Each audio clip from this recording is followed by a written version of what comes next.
Olha ali que é a amiguinha dela. Pega ali. Até fica até escura a imagem, acho que é porque eu tô contra a luz.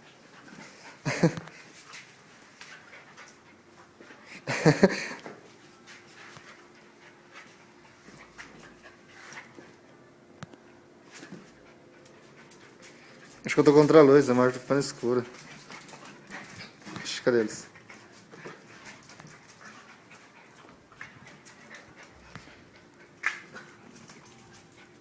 Nossa, a Charlotte não tá aguentando parar em pé.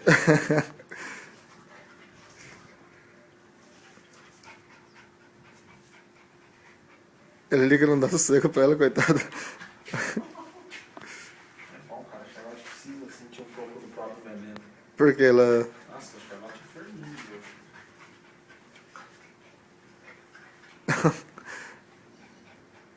Pega, liga, pega.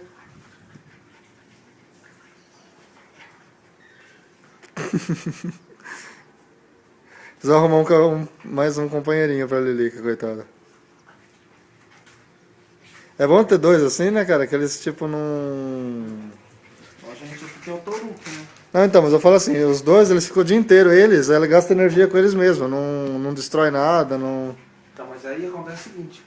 A Charlotte é castrada, então ela vai brincar muito tempo ainda, entendeu? Vai ficar... Você fala que... Mas a Lilica também, minha irmã vai castrar ela. Tem castrado seu primeiro cio, cara. Já tá fazendo 6 meses, já tá na hora já. É, não toque nela.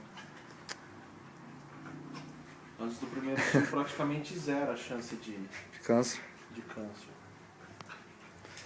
Cara, tá escuro, não dá nem pra ver a Charlotte, tá... Pegando jugular. Isso. Ah, pegou. Coitada.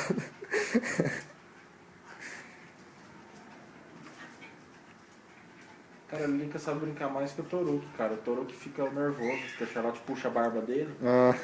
E E ele... olha que acho que ela nunca brincou com outro cachorro. Tipo, pra ela é novidades.